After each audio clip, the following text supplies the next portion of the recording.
Welcome back into your Pig Trail Show. Ailey Weiss joined by Dudley Dawson. And the Razorbacks were back out on the diamond this past weekend. We got to get some first looks. Just your overall thoughts on our first look at the Razorbacks.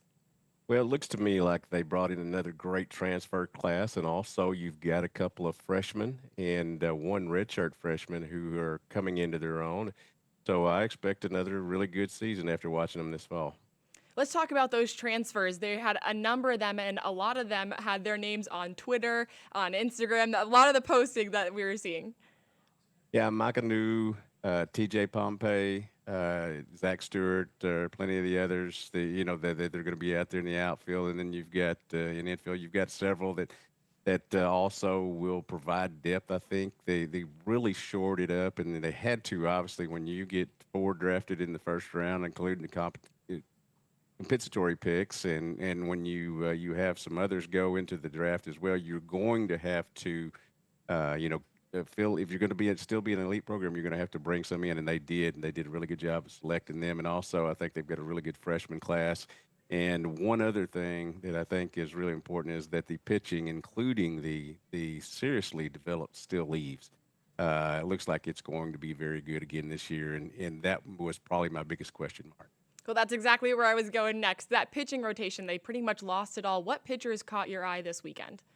Well, not Gabe Geckel, and he's the he obviously took the fall off, and I thought that was a great idea. He's pitched a lot over the last few summers and falls and in the spring, so I think that was a really good decision. But I still think Parker Cole is going to be really good. You had Evan McIlvain, who came in and gave up 2 runs on Sunday, but the transfer from Vanderbilt I think is going to be really good. And then you've just got a lot of guys that are going to develop. Cooper Dossett. And I mentioned Still Eves, who had a great summer and has brought that into the fall.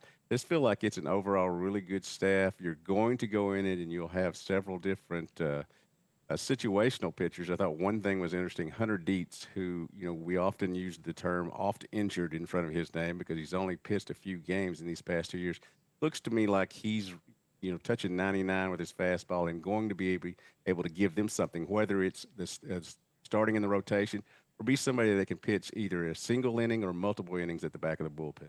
You already chatted about him a little bit, but with TJ fighting for that spot with Camden Kojal at third base, who do you think is going to win out that battle? I know it's kind of hard because we only saw one weekend of the two, but Yeah, I think both of them are going to be in the lineup one way or the other. And obviously, you're going to get Nolan Souza back, who has the capability of playing all three positions as well as if they wanted him to.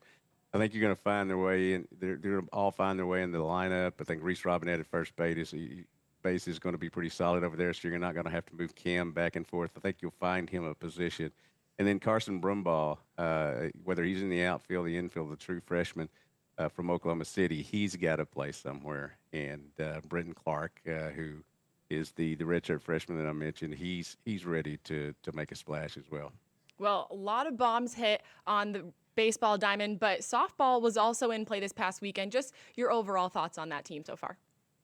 I realize it's probably ridiculous to say, but I think they're going to be better than they were last year, and they were Wow. really good. And they lost, the National Player of the Year in Brie Ellis and some others that were important to their camaraderie. Not even as well as being able to be productive out there on the field. But I think they've got a lot more depth. I think there's not going to be a pitching shortage.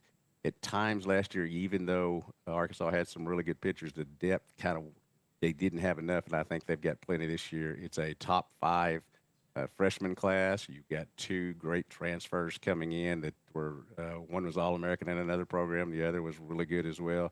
So, Coach Courtney Deifel and her staff have just loaded up again, and she made it clear in her press conference that their goal is nothing else than getting to Oklahoma City in the College World Series, and I think they have a shot. Well, both teams, their futures look pretty bright for this spring. Thank you so much for joining us, Dudley. Stick with us on the other half of the break.